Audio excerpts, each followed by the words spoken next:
Espaço aberto para informação, História Futebol Clube, exclamação! Duas coisas que eu tenho certeza que você não associa com a história dos Estados Unidos são futebol e comunismo. Não o futebol que eles jogam lá com a mão, mas o futebol de Di Stéfano, Mazzola, Pelé, Maradona e Ademir da Guia. Pitadinha histórica! Então hoje eu vou falar sobre futebol e comunismo nos Estados Unidos, ou comunismo e futebol nos Estados Unidos. Mas é claro que antes de eu falar sobre isso, já curta o vídeo, compartilhe com seus amigos, se inscreva no canal e ative o sininho para sempre que eu mandar um vídeo novo, você ficar sabendo. Lembrando que o vídeo de hoje é apoio de Di Polini, que tem a linha de calçados Maggiore, e também de Lelis Trattoria. Bom, para quem não sabe, eu estou fazendo aqui uma homenagem ao grande Roberto Avalone, porque hoje nós vamos falar sobre futebol. Eu não sei se é a minha abstinência de futebol, mas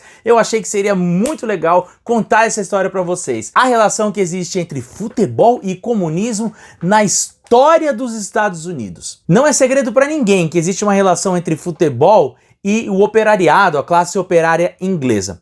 Na verdade, a origem do futebol está mais relacionada às universidades inglesas, onde os alunos jogavam um tipo de esporte em que você tinha que levar uma bola do ponto A ao ponto B até fazer com que a bola passasse pelo gol, né, pelo objetivo. Só que existiam maneiras diferentes de se jogar esse esporte. Você podia jogar tanto levando com os pés essa bola, passando de um para o outro, como levando com os pés e com as mãos, ou somente com as mãos. Quando chega a década de 1860, é criada então a Federação Inglesa de Futebol e eles vão fazer a regulamentação das regras, eles vão inventar as regras do futebol e é aí então que o futebol vai se separar do rugby. Isso mesmo, o futebol e o rugby eram um único esporte que eram jogados de formas diferentes. Outra diferença que vai se estabelecer entre o rugby e o futebol naquela época é que já em 1870, na década de 1870, o futebol, o nosso futebol,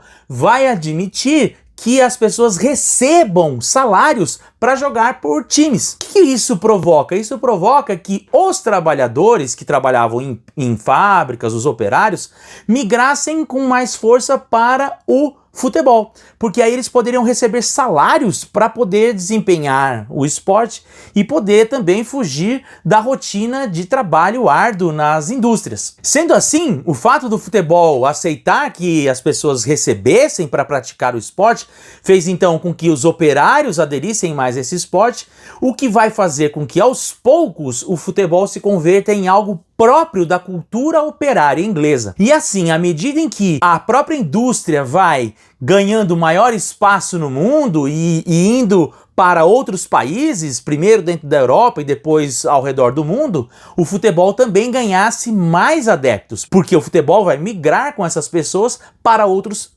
países. E isso talvez nos ajude a entender por que o futebol não teve tanto espaço assim nos Estados Unidos, uma vez que a industrialização do país se deu muito antes do que a gente viu aqui em terras latino-americanas. Porém, de qualquer maneira, a gente tem relatos de prática do futebol, o nosso futebol nos Estados Unidos, já a partir da década de 1860, que é também quando se dá a leva de primeiros imigrações para os Estados Unidos e tudo mais. Talvez por isso, já na década de 1900, a gente perceba a criação de ligas semiprofissionais e amadoras nos Estados Unidos, o que vai fazer com que em 1913, 21 ligas se juntem e formalizem a organização de uma liga profissional de futebol nos Estados Unidos, a chamada United States Football Association, que nesse mesmo ano vai se vincular à FIFA, sendo o 19º país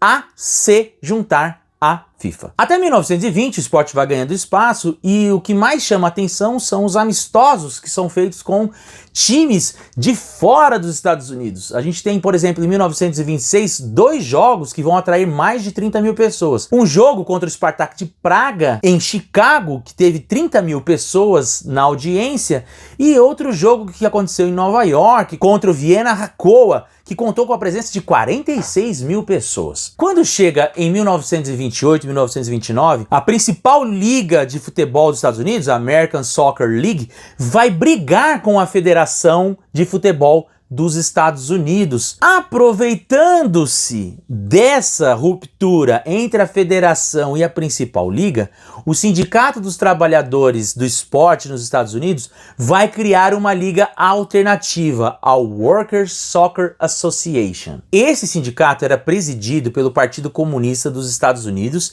e estava diretamente associado à Terceira Internacional Comunista, que, entre outras coisas, possuía como estratégia utilizar o esporte como mecanismo de difusão do pensamento comunista pelo mundo. O Partido Comunista Americano tinha sido fundado em 1923 e já em 1924 os primeiros times comunistas começam a surgir. O mais famoso deles, o Kroll-Liebknecht Workers, foi fundado em Chicago neste mesmo ano. O nome do time era em homenagem a um ex-dirigente sindicalista alemão que havia sido assassinado, o que já demonstra uma vinculação do time à colônia alemã.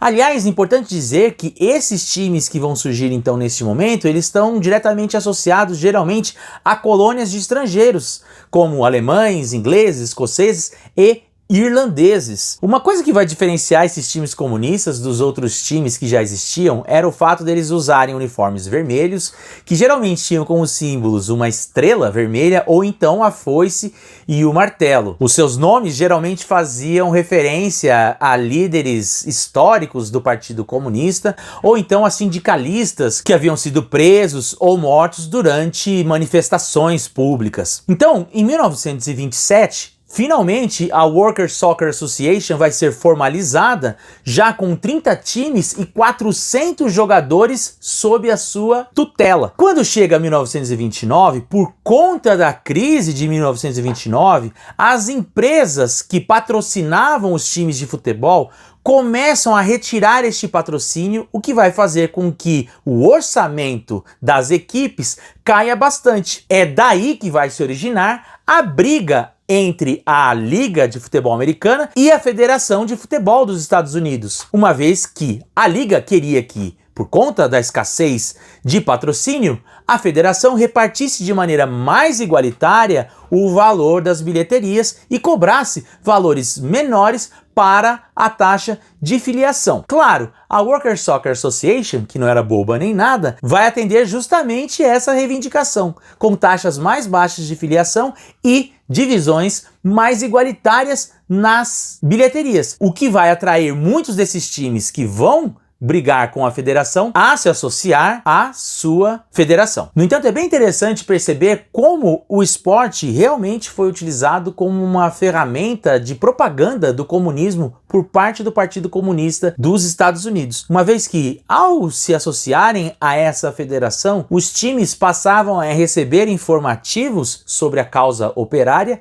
e, em seus jogos, além de constar vários símbolos relacionados à Revolução Soviética, também existia a execução do hino do Partido Comunista, a entrega de panfletos com a causa operária e discursos sobre a necessidade dos operários se portarem diante dos seus patrões. Além disso, a bilheteria dos times comunistas geralmente iam para apoiar a causa operária. Geralmente também era utilizado para o pagamento de advogados, no caso de algum sindicalista ser preso. Todas essas informações que eu falei aqui estão num artigo chamado Come On You Reds, escrito pelo professor Gabe Logan. É interessante que o artigo termina sem mencionar o que levou então uma descontinuidade do esporte nos Estados Unidos de maneira geral. Ele informa que a descontinuidade dos times comunistas está relacionada a uma decisão internacional do partido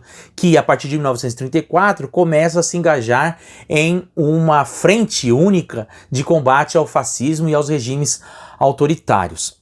No entanto, a queda do esporte do futebol nos Estados Unidos talvez esteja relacionado justamente a essa associação que ele teve com o esporte de classe, né, de classe operária, e aí, após a Segunda Guerra Mundial, com o anticomunismo e o macartismo, né, a perseguição aos comunistas, jogar futebol talvez não fosse uma boa opção. E aí, gostaram do vídeo de hoje? Interrogação! Claro, se gostaram, não deixem de curtir e compartilhar com os amigos. Semana que vem eu volto com um outro vídeo. Até mais!